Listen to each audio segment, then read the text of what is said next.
에서가 이르되 우리가 떨어져 내가 너와 동행하리라. 내 주도 아시거니와 자식들은 연약하고 내게 있는 양떼와 소가 새끼를 데리고 있은즉 하루만 지나치게 몰면 모든 떼가 죽으리니 청하건대 내 주는 종보다 앞서 가소서. 나는 앞에 가는 가축과 자식들의 걸음대로 천천히 인도하여 세일로 가서 내 주께 나아가리이다. 내가 내 종 몇 사람을 내게 머물게 하리라. 어찌하여 그리하리이까? 나로 내 주께 은혜를 얻게 하소서. 이날에 에서는 세일로 돌아가고 야곱은 숫곳에 이르러 자기를 위하여 집을 짓고 그의 가축을 위하여 우릿간을 지었으므로 그 땅 이름을 숫곳이라 부르더라. 야곱이 밧단 아람에서부터 평안히 가나안 땅 세겜 성읍에 이르러 그 성읍 앞에 장막을 치고 그가 장막을 친 밭을 세겜의 아버지 하몰의 아들들의 손에서 백크시타에 샀으며 거기에 제단을 쌓고 그 이름을 엘엘로헤 이스라엘이라 불렀더라.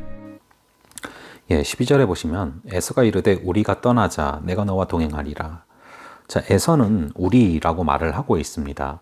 그런데 13절에 야곱은 그에게 이르되 내 주도 아시거니와, 즉 주인에게 하듯 굉장히 정중한 모습을 보게 됩니다. 자, 이렇게 에서와 그리고 야곱의 어떤 온도 차이가 느껴집니다. 이 에서는 뒤끝이 없어요. 그래서 나랑 같이 가서 계속 좋은 시간 좀 갖자 이렇게 얘기를 하는데 야곱은 굉장히 정중히 거절을 하고 있죠. 여기서 끝의 모습들을 보면요, 끝끝내 마음을 풀지 않았다라는 그런 분석들이 있고요. 그것이 일면 타당성이 있어 보입니다. 자, 그래서 아직은 또 이 에서를 믿지를 못하는 거죠.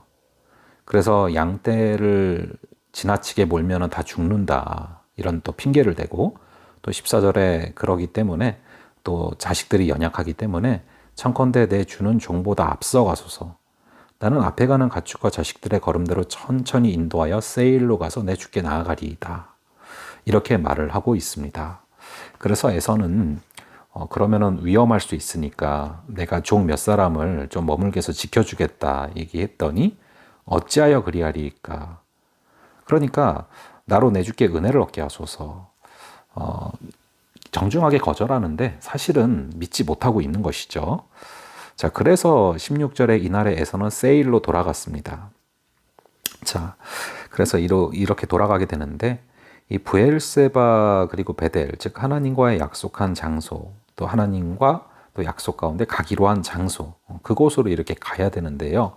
이후의 행적들을 보면은 야곱은 그렇게 하지 않는 모습을 보게 됩니다. 17절에 야곱은 숫곳에 이르러 자기를 위하여 집을 지었습니다. 그리고 그의 가축을 위하여 우릿간을 지었으므로 그 땅 이름을 숫곳이라 부르더라 나와 있죠. 여기는 잠시 머무를 곳입니다. 18절에 야곱이 밧단 아람에서부터 평안히 가나안 땅 세겜 성읍에 이르러 그 성읍 앞에 장막을 치고, 자, 그리고 이제 세겜으로 가는데요. 이 세겜은 최종 가야 될 곳이 사실 아니죠. 분명히 이제 이 형한테 또 자기가 세일로 같이 가겠다 라고 이야기를 했는데 사실은 가지 않는 모습들을 바라보게 돼요. 그래서 19절에 그가 장막을 친 밭을 세겜의 아버지 하몰의 아들들의 손에서 백크시타에 샀으며, 자, 여기서 땅을 사는 모습이 나오게 됩니다. 그러니까 땅을 사기로 결정을 했는데 왜 땅을 사려고 했을까요? 그 얘기는 여기가 내 땅이 돼야 한다라는 생각을 한 겁니다. 자, 그래서 여기서 상당히 오랜 기간 머물려고 했다라는 것을 알 수 있죠. 그러지 않고서야 굳이 그 땅을 왜 삽니까? 그러니까 세일로 천천히 가겠다 약속은 했지만 사실은 이 세겜에 있으면서 또 에서와의 약속을 다시 어기는 모습을 보게 돼요. 갈 생각이 없었던 거예요. 그러니까 이 두려워하던 문제에서 벗어나게 되자 또다시 과거 습관대로 또 에서를 속이는 그 모습들이 나타나게 되는 것이죠. 자, 그래서 20절에 거기서 제단을 쌓고 그 이름을 엘엘로헤 이스라엘이라 불렀더라 라고 나오고 있는데요.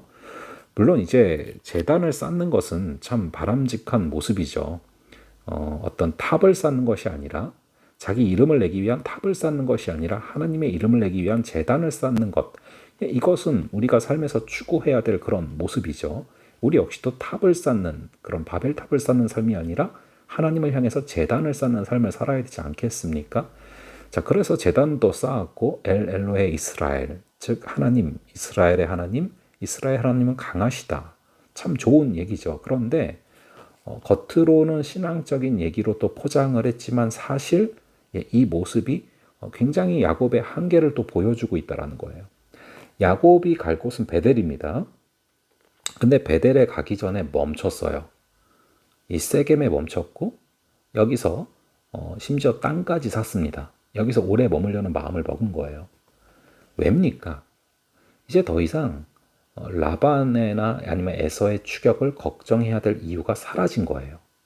그래서 현실에 안주하고 싶은 마음이 생긴 겁니다. 그래서 하나님이 약속하신 베델 땅으로 가야 되는데 갈 생각을 안 하고 여기 그냥 멈춰버린 것이죠. 이처럼 안주함은 우리 삶에서 가장 큰 시험거리 중에 하나입니다. 오히려 핍박이나 고난보다 더 큰 위험이 안주함일 수 있습니다. 이후에 벌어지는 사건들을 보면 이 안주함이라는 것이 얼마나 무서운 것인지를 확인할 수가 있죠. 자, 그래서 우리가 여기서 알 수 있는 것은요, 우리가 성도답게 살기 위해서는 위기 중에 만난 그 하나님과 계속 친밀한 관계를 유지해야 한다는 것입니다. 그래야 안락함에 안주하지 않게 되고 하나님의 뜻까지 나아갈 수 있게 되는 것이죠. 이 위기 중에 만난 하나님을 우리가 잊고 현실에 또 적응하다 보면은 하나님의 뜻까지 나가지 않고 그냥 안주해버리고 멈춰버린다는 것입니다. 간절히 바라기는 위기 뒤에 더 큰 위기가 있습니다. 그것은 바로 현실에 안주하려는 위기입니다. 오늘 우리 주님께서 붙들어 주셔서 그런 눈에 보이지 않는 위기에 빠지지 않고 우리가 하나님의 뜻까지 나아가고 하나님의 뜻대로 걸어가는 그런 하루가 될 수 있도록, 그러기 위해서는 위기 중에 만난 그 하나님과 친밀한 관계를 유지하며 걸어갈 수 있는 그런 귀한 하루 되시기를 주님의 이름으로 축원합니다. 자, 그럼 잠시 기도하시고 나아가겠습니다. 아버지 하나님, 우리가 성도답게 살기 위해서 위기 중에 만난 하나님을 잊지 않고 그 하나님과 친밀한 관계를 유지해야 함을 다시금 바라봅니다.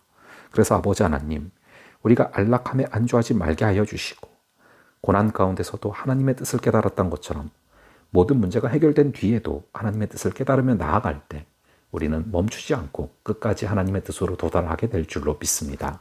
우리를 붙잡아 주시고 인도하여 주시옵소서. 감사드렸고 예수님의 이름으로 기도합니다. 아멘. 예, 그럼 계속 기도하시고 또 다음번에 뵙도록 하겠습니다.